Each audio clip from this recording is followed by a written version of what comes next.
Welcome back. Now that we have dealt with most of the practical matters of this course, we can start with a more thorough introduction of business ethics. So, before we start with the formal definitions, I would like to think with you for a moment about the field of business ethics as a whole.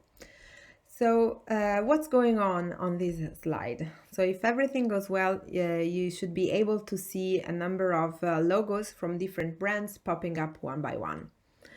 What do these firms have to do with each other? Why are they all together on this slide? You may recognize some of them. There are also Dutch firms among those. There is Shell. There will be Heineken, ING, and so on and so forth. So what these firms have in common is that for different reasons they all went through ethical problems and ethical controversies, and they suffer from business problems as a consequence. So losses for these firms were not only in terms of reputation for having violated some groups, some people's rights. No, they were monetary losses. Firms were involved in litigation, so they had to pay fines, they missed subsidies. In the worst case, they even went bankrupt. So take Enron, for instance. Enron was a US company. And according to many, in 2001, Enron was the most innovative electricity company in the US. Nowadays, Enron doesn't exist anymore. In 2001, it employed something like 30,000 member staff, but then it went through an ethical scandal, what is now known as the Enron scandal, for its accounting fraud, and now Enron doesn't exist anymore. So there is a misconception about business ethics, which is that ethics and business don't have anything to share. Often when I say that I teach business ethics, people ask me, but what does ethics have to do with business? Ethics is about what's right and wrong, what's good and bad. Business is about making money. Isn't business ethics a contradiction in terms? Well, no, and this slide should show why. As you can see, there can be serious business consequences that a company might have to go through if it doesn't take ethical issues into serious consideration. So even if you are among those who think that ethics shouldn't mingle with business, well, you might want to take this course seriously, because we will show the serious consequences that a company might have to face if it doesn't take ethics seriously.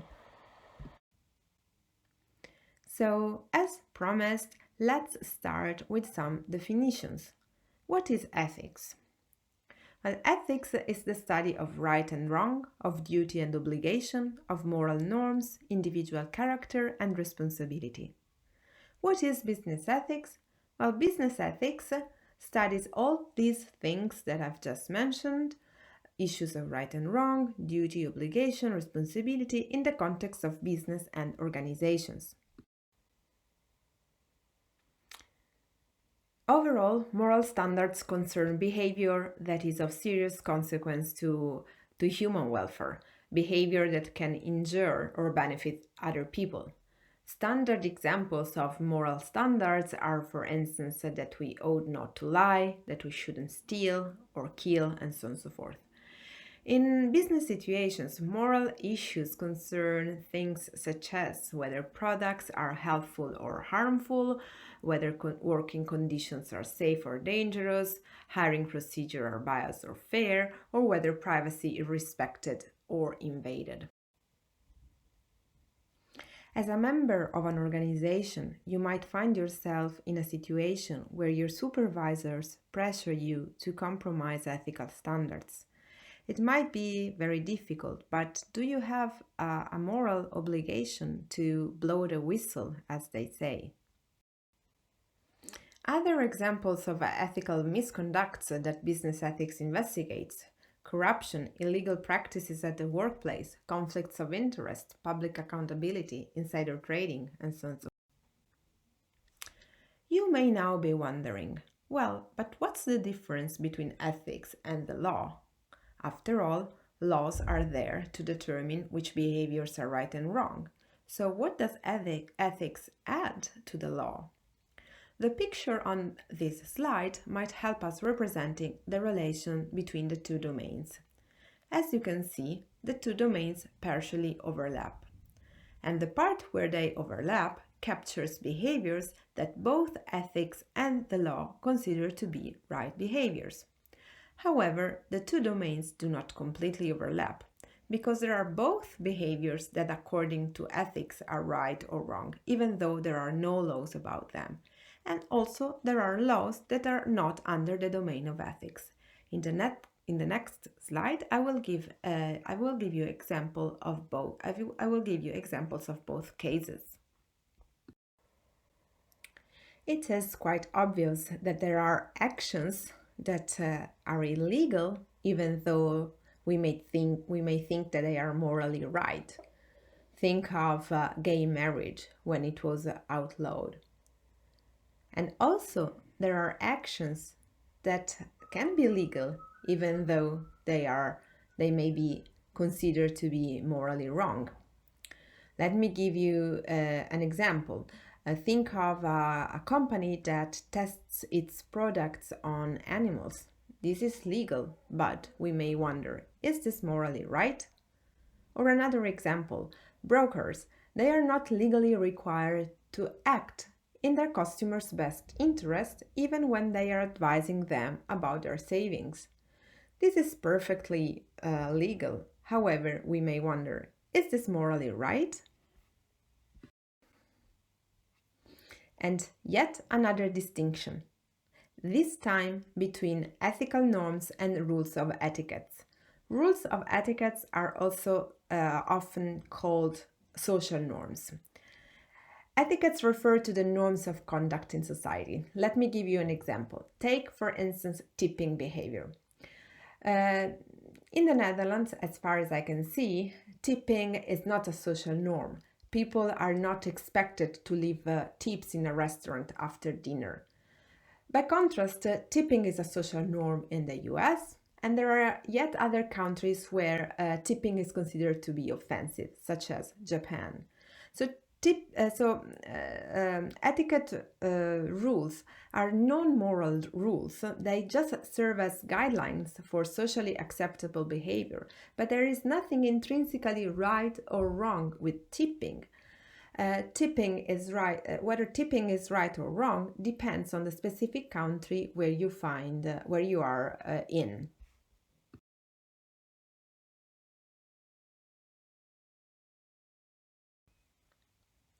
Business has its own etiquettes. For instance, writing follow-up letters after meeting, returning phone calls, or dressing properly.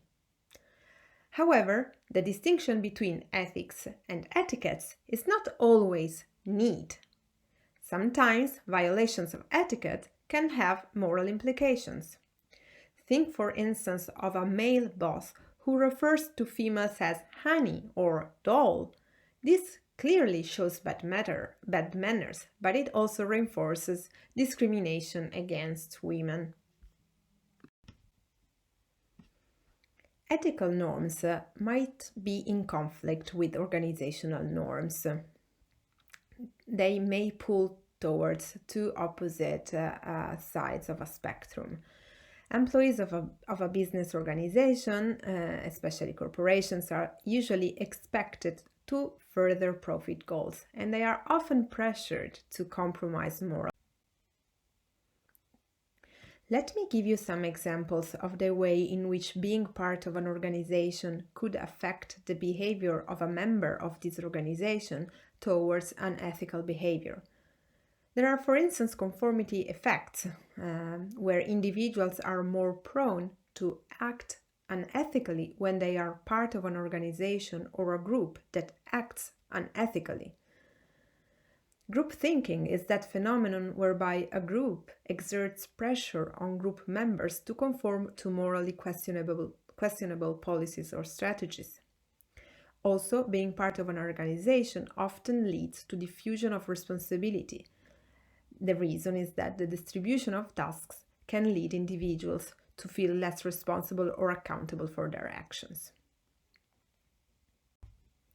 At this point, this is time for a break. Welcome back. In this part of the lecture, we will talk about moral reasoning via logical arguments. As I told you in the first part of today's lecture, throughout this course, you will learn how to identify moral issues, how to articulate your view about these moral issues via logical arguments. You will learn how to consider possible counterarguments to your view and how to defend your view against such counterarguments. In order to do that, we need to get some familiarity with moral reasonings and logical arguments. What does it mean to reason via moral arguments? How do we assess whether a moral claim is valid or sound? Well, the soundness or validity of moral standards depend on the quality of the arguments or the reasoning that support them.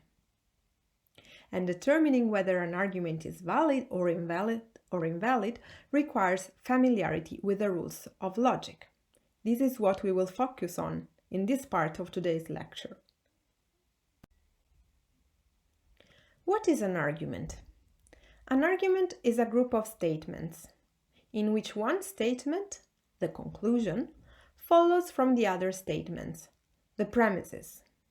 Let me give you an example, which is perhaps the most famous example in the history of argumentation. Premise 1. All humans are mortal. Premise 2. Socrates is a human. Conclusion, therefore, Socrates is mortal. In the previous example about Socrates, the premises entail the conclusions. The premises are that all humans are mortal, Socrates is human, and therefore Socrates is mortal. There is no way in which the conclusion doesn't follow from the premises. Okay, let's look at another example. If a person is a mother, the person is a female. Chiara is a mother, therefore Chiara is a female. Is this a valid argument? Sure, that's a valid argument. It is valid because the premises logically entail its conclusion. It's logically impossible that Chiara is a mother, but Chiara is not a female. Let's look at another argument. If a person is a mother, that person is a female. Chiara is a female, therefore Chiara is a mother. Is this a valid argument? Clearly, argument 2 is a non-valid argument. The premises do not entail its conclusion. How do we show that an argument is invalid? If we can come up with a counterexample that it's consistent with the premises but is inconsistent with the conclusion, then we have shown that the argument is invalid. What's a counterargument to argument 2? Well, Chiara is a 2-year-old. This is consistent with premises, but is inconsistent with conclusions, since Chiara, a 2-year-old, could not be a mother.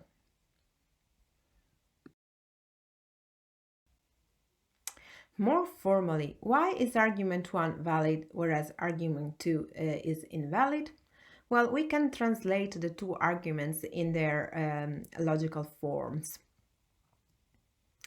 So take argument 1. We can translate it in a logical form this way. If A, then B. If Chiara is a mother, then Chiara is a female. A, Chiara is a mother, therefore B, Chiara is a female. This is a valid argument because it's an argument where we have an if statement, we have the antecedent of an if statement, and from this the consequent follows. By contrast, argument 2 is invalid for the following reason. Let's translate it in its logical form. We have if A then B, so if Chiara is a mother, then Chiara is a female. Chiara is a female, therefore Chiara is a mother.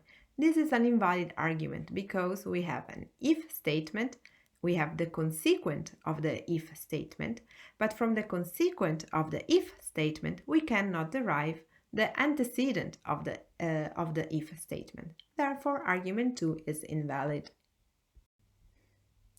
And now a third argument. If a person is a female, she must be a mother. Chiara is a female, therefore Chiara must be a mother. Let's translate this argument in its logical form. We have as a premise an if statement. If a person is a mother, if a person is a female, she must be a mother. The second premise is Chiara is a female, and the conclusion is the consequent, so Chiara must be a mother. Following what we said in the previous slide, this argument is valid. Its logical form is valid. We have an if statement, the antecedent of an if statement, and the conclusion follows. However, this argument is clearly unsound. And why so? Well, because it has one false premise, even if the reasoning is valid. The false premise that even if a person is a female, there is nothing about this that implies that she must be a mother. To recap, what's the difference between sound and unsound arguments? A sound argument has true premises and valid reasoning, as in argument 1, about Chiara being a mother and a female, or about Socrates being human and mortal. An unsound argument, on the other hand, has at least one false premise, as in argument 3, or invalid reasoning, as in argument 2, or both. Let's now have a look at moral arguments, which are basically arguments like those that I mentioned before, whose conclusions are moral judgments. How do they work? Well, in a moral argument we have a premise, which is a moral standard. We have another premise that is about some factual judgments about a person or an action or so on and so forth. And then we apply in the conclusion the moral standard to the particular judgment about a person, an action, or a behavior. Let me give you an example of a moral argument. We start with a premise that states a moral standard. If an action violates the law, it is morally wrong. This should already ring a bell because we talked before about the difference between ethics and the law, and you might disagree that it's enough for a behavior to violate the law for the behavior to be immoral. The second premise is a factual statement. Affirmative action on behalf of women violates the law. And the conclusion is that affirmative action on behalf of women is morally wrong. So we connect the two premises. Now, what do you think about this argument? Do you think it's a valid argument? Do you think that it's a sound argument? So here are the criteria for moral judgments that you can use also to criticize or to challenge an argument. First, a moral judgment should be logical. It should be embedded in valid arguments. It should be based on facts, and it should be based on acceptable moral principles. So with respect to the argument 4, you might, for instance, challenge that one of its premises is morally acceptable. For instance, if you disagree that it's enough for an action to violate the law for the action to be morally wrong, then you would be criticizing the moral standard behind one of the premises of the argument. So to recap, an argument can be challenged by first uncovering ambiguity in the terms, then questioning the factual claims, and third, by challenging the moral standards. And now, time for a break. Welcome back. This is the fourth and last part of today's lecture. We will talk about corporations, about the rights and duties of corporations. Remember, in the previous part of today's lecture, we first introduced business ethics, then we talked about the differences between ethics and the law, and between ethics and other kinds of norms, and then we talked about moral and logical arguments. In this part of today's lecture, we will think about the validity of a set of arguments discussing the rights and duties of corporations. And more generally, we will talk about the application of moral standards to corporate organizations, and we will discuss corporate social responsibility. This is the largest part of today's lecture, and I had broken it down into 3 different subparts. Let's get started. So before we start thinking about the rights and duties of corporations, it's also important to reflect on the way in which corporations contribute to our societies. And it's clear that corporations bring great economic benefit to a country. Think of the fact that the 500 largest US corporations make up at least at 3/4 of the American economy. Taking this into account, what are the moral implications of corporations, of these entities that act as one of the main drivers of a state's economy? So in order to answer this question, we have to start first from defining what a corporation is. And a corporation is typically defined as a 3-part organization. It's made up of 3 main components. The shareholders, who provide the capital, they own the corporation, that's where they put their money. The shareholders enjoy liability, which is limited to the amount of their investments, and have other rights and duties. Then there are managers who are in charge of the business operations of a corporation, and then there are employees who are in charge of producing the goods and the services of the corporation where they work. More extensively, the modern concept of a corporation defines it as a legal entity. It has legal rights and it has legal responsibilities that are similar but not identical to those of individuals. So, for instance, a corporation can sue, can issue stocks, can own property, and has limited liability. So it's clear and it's uncontroversial that corporations are legally liable for the things that they do. Our question, however, is, can corporations be also held morally responsible for their behavior? We will see how different authors have answered this question. We will start from the view defended by Milton Friedman. Who is Milton Friedman? Milton Friedman is one of the most influential economists of the 20th century. He won a Nobel Prize in economics, and his Nobel Prize was for his contribution to monetary theory. However, beyond that, he made important contributions to a variety of fields, for instance, with his theory of freedom and capitalism, and with his views on the responsibility of business. In the 1970s, Friedman publishes an article on the New York Times, whose title, as you can see on the slide, was "The Social Responsibility of Business is to Increase Its Profits." That article became extremely famous. It has influenced the business ethics literature up to these days. It's a clearly controversial argument.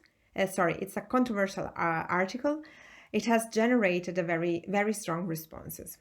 In what follows, we will first analyze Friedman's argument and then the main responses that followed.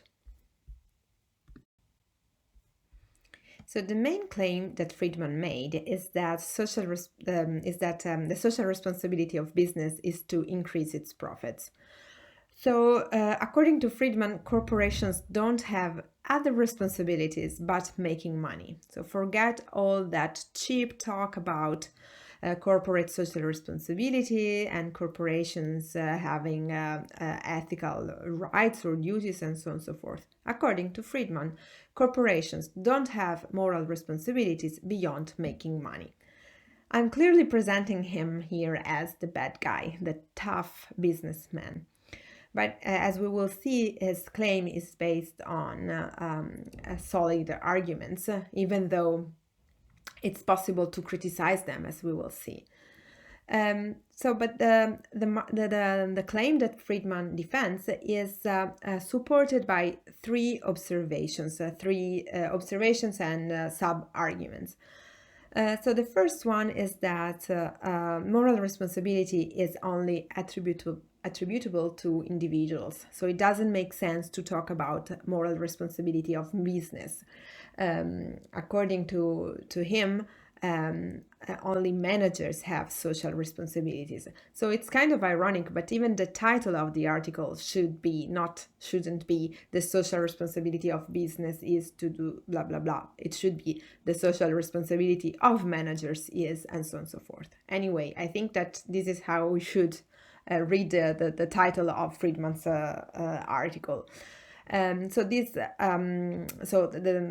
to him, managers have responsibilities, and the only responsibilities that they have is to increase the profit of a corporation in the interests of the shareholders.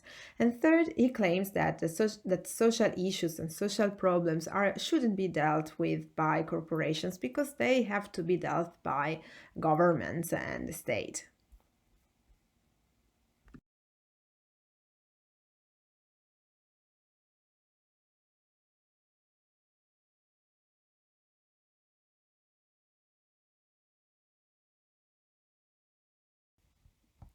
So, moral responsibility.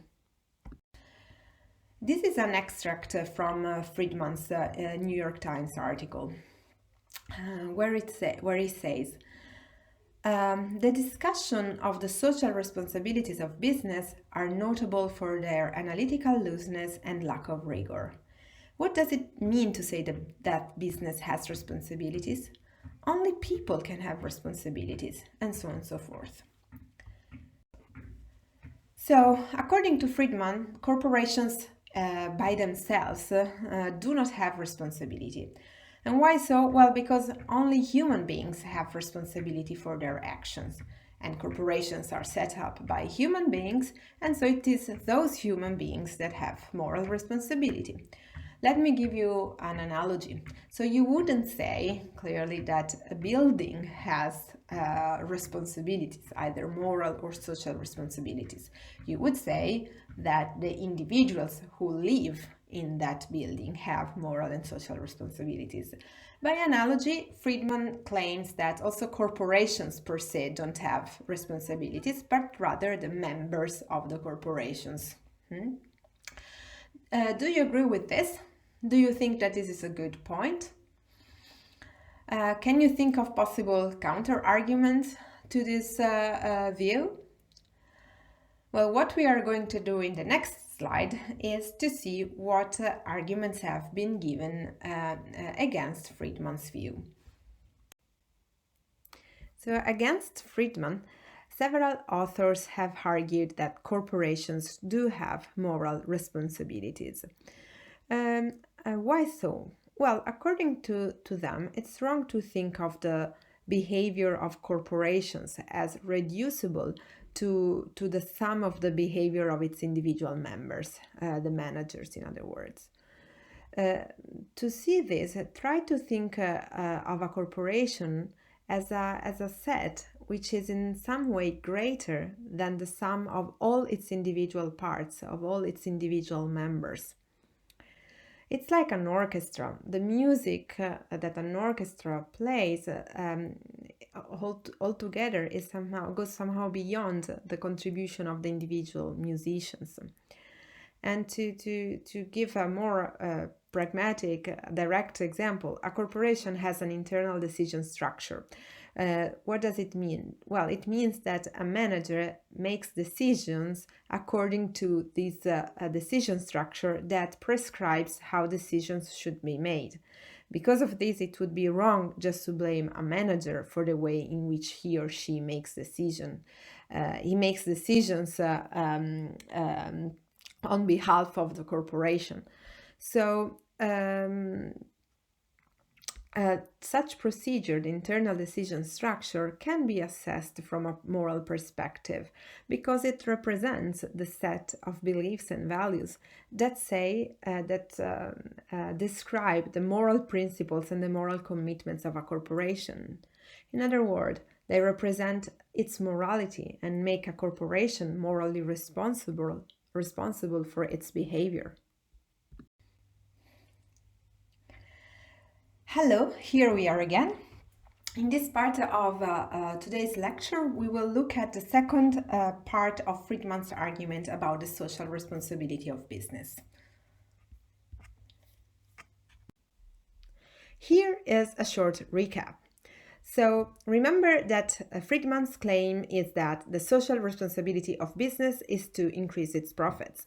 In the previous segment, we looked at his argument in support of his claim, according to which only human beings, only managers have moral responsibilities, not corporations. And we saw some criticisms to this idea. In this part of today's lecture, we will look at his argument in favor of the view that managers have responsibilities, and the only responsibilities of managers is to act in the interests of the shareholders.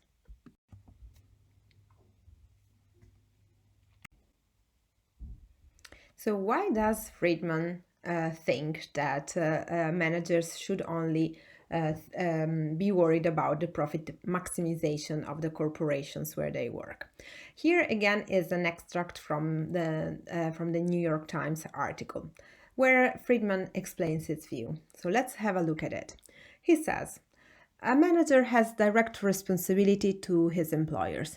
That responsibility is to conduct the business in accordance with their desires, which generally will be to make as much money as possible, while conforming to the basic rules of the society, both those embodied in law and those embodied in ethical custom. So to state it more formally, according to Friedman, it is a manager's responsibility to act solely in the interest of the shareholders. And according to him, this is the reason is that acting for any other purpose than the interest of the company is wrong, because this is a way to evade the responsibility that a manager has towards the shareholders. Okay, so they are basically evading their responsibilities. But there is another underlying idea that Friedman argument supports, and the idea is that if we leave managers do their job and if we allow them to maximize the profit of a company and in this way to seek the interests of the shareholders, the activities of the managers will actually bring the greatest good for society as a whole. What's the idea behind this argument? Well, the idea is that if a company is profitable, it will produce goods and services in an efficient way. And if it is profitable, it will be able to hire, to create new job opportunities. So employment will grow, and there will be a chain of effects such that ultimately society as a whole will benefit from the self-interested behavior of the managers. I would like to ask you again, what do you think about this? Is it really the case that if we let managers do their job, this will contribute to the greatest good for society as a whole? Do you believe it? Do you think it's right? And the reason why I'm asking is because there are several counter arguments to this view. So against Friedman, there is this view according to which actually managers have a duty. They should act also in the interests of other stakeholders than just the shareholders. And Friedman's rival view is known as, or is summarized in corporate social responsibility. So we will now see some of the main arguments of corporate social responsibility. And I would first like to start from the idea that, to question the idea at the basis of Friedman's argument. So, is it actually really true that if business are permitted to seek self-interest, their activities will bring the greatest good for society as a whole? Well, it's easy to think of examples where actually it's not the case that businesses contribute to the society, to the well-being or to the welfare of a society. Think of cases like avoiding taxes or raiding pension funds.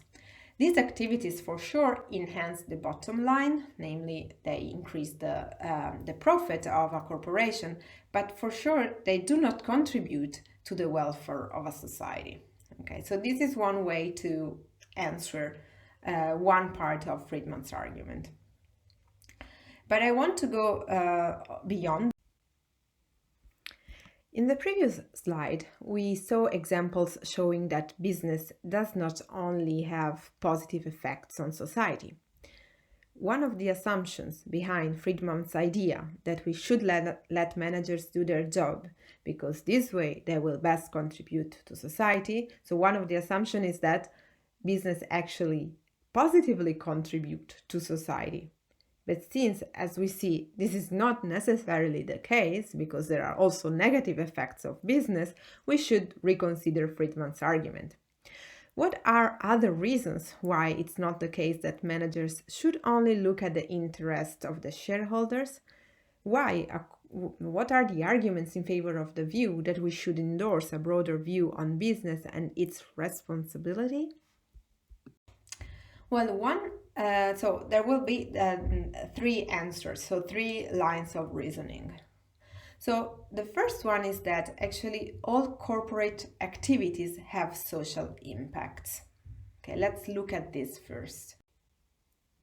So it's clear that corporate activities have social impacts and that corporations have great social and economic power. According to Friedman's critics, with that power also comes social responsibility. Well, this sounds very much like a slogan. So what are the reasons behind this? So according to Friedman's critics, the idea that we should only look at the economic side of business is too narrow, is too one-sided.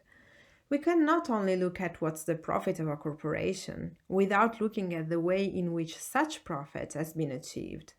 At what social price? Under which working conditions? If we claim that business contributes to society only via its economic performance, we are missing out on all the other aspects by which business positively or negatively contributes to society. So this quote might help us seeing the reasons why, according to Friedman's critics, we should go beyond, so to speak, the satisfaction of shareholders' interest. So the author wrote, business decisions do have social consequences. Businessmen cannot make decisions that are solely economic decisions because they are interrelated with a whole social system. So to expand on this, if the ultimate justification of business conduct comes from the way in which business contributes to society, then we need to factor in a variety of aspects, such as hiring procedures, working conditions, discrimination at the workplace. These aspects also contribute to society. And so only then, only when we have taken these aspects into account, we will be able to say how business really contributes to society. Second, Actually, corporations can cause social problems. It's definitely the case that business activities can have deleterious side effects. Think of negative externalities, industrial pollution, for instance. Are these positive contributions to society? Certainly not. So, when we talk about the positive effects that business transactions bring to society, we should also weigh them against the social costs of such activities and make an informed judgment based on both aspects. So, here is the third and final objection to Friedman's second point. According to this objection, corporations rely on the contribution of a wide set of stakeholders in society, not just shareholders. Firms rely on many other groups. A company needs employees, a company needs customers, suppliers. It is too narrow-minded to say that managers have only duties towards the shareholders, because for the survival and the flourishing of a company, many other actors are actually equally, if not even more important than the shareholders. In this last slide, I will tell you something more on the stakeholder model. So the stakeholder model says that shareholders are definitely crucial for a company. In fact, shareholders invest their money in a company. But it also points out to the fact that shareholders often have very short-term interests in a company. They want to maximize profit, but just in the short run. By contrast, other shareholders might have more long-term interests. Think, for instance, of employees or suppliers or even consumers. So why should the interest of the shareholders prevail over the interests of other stakeholders? And second, I would like to conclude with a final remark. Remember, in the short extract that I read at the beginning of this segment, Friedman says that a manager shouldn't act against the interests of the shareholders because if he or she does so, then this would be a way to evade his or her responsibilities. But is this actually the case? At first, this sounds quite a poor argument. That's the fact that your supervisor tells you that you should do something implies that you should do it. Producing a dangerous product doesn't become right just because someone tells you to do it. So whether or not you are evading responsibilities also depends on what are you actually asked to do. So this is about it. About the second part of Friedman's argument. In the third and final segment, we move to the third part of Friedman's argument. Welcome back. This is the third part of the last part of today's lecture, where we will look at the argument at how Friedman's at the third part of Friedman's argument on social responsibility of business. So, in the third part of his argument, Friedman claims that basically corporations don't have social responsibilities because social issues and social problems are and should be dealt by the state and not by corporate managers. What is the role of corporations and what is the role of the state according to Friedman? We can look at his article to see what he thinks about it. And this is again an extract from the New York Times article. He's talking about managers. And he makes this thought experiment. So he says, suppose that a manager is told that he must contribute to fighting inflation. How is he, the manager, to know what action of his will contribute to that end? He is presumably an expert in running his company, in producing a product, or selling it, or financing it. But nothing about his selection makes him an expert on inflation, and so on and so forth. So the idea is clear. and we will spell it out in the next slide. According to Friedman, social issues and social problems have to be dealt by the state, not by the corporate managers. And why so? Well, because handling these problems is the job of the government, and corporations actually and corporate managers lack the expertise to make decisions other than economic decisions. Again, let me ask you, do you agree with this? Do you think that when you will become a corporate manager, you will not be able to say whether certain decisions are morally right or wrong, whether to discriminate certain groups at the workplace is the right or the wrong thing to do? Do you really think that this is only something that politicians can think about? So many people tend to think that Friedman is wrong about his view on the role of corporations and the role of the state. So they typically take firms as political actors, and they tend to think that actually social issues and social problems are also in the domain of corporate managers. But why is this the case? So, according to Friedman, the role of the government is to take care of its citizens. So, as long as there is a government, then the government is in charge of all social issues and all social problems that citizens might have. However, in the last decades, many corporations and firms have started taking up many functions that used to be in the hands of the government. Think, for instance, of the provision of water, of electricity, of basic education, of healthcare, of transportation, and so on and so forth. Because the provision of such goods has been privatized, nowadays the rights of citizens to access such basic goods depend now on corporations.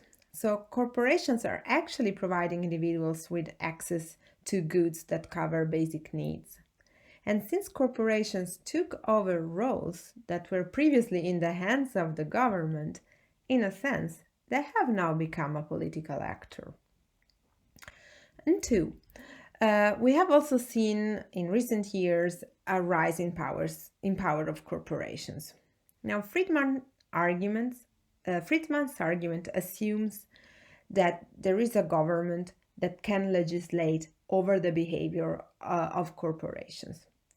However, if we think of the global financial market, we immediately realize that there is no global government there that can legislate over the behavior of global corporations, of multinational corporations. And since there is no global government that can handle certain issues, then the premise that there is a government that takes care of certain issues related to the rights of citizens, the assumption drops and the argument doesn't hold anymore. So there is also the idea that actually it's not the case that social issues and social problems are outside the domain of corporate managers. According to many, actually often business has the know-how, the talent, the experience, and the organizational resources to tackle social problems. Okay, so if in a society, for example, we want to reduce CO2 emissions, or we want to fight climate change and global warming, or if we want to improve agricultural productivity, then society really needs the assistance of business. So it's not so easy to make a distinction or to say when the role of of business ends and the role of state begins. The two things, the two domains seem to overlap and to have a lot to do with each other. And I would like to give you an example to finish today's lecture of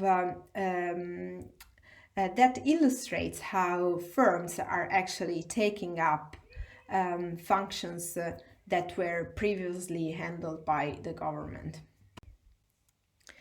So, last example of today's lecture, last effort for you today.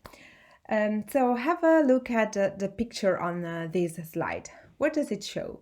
Well, it shows a map of the world, and all those nice colored things are submarine cables that connect all the continents with each other.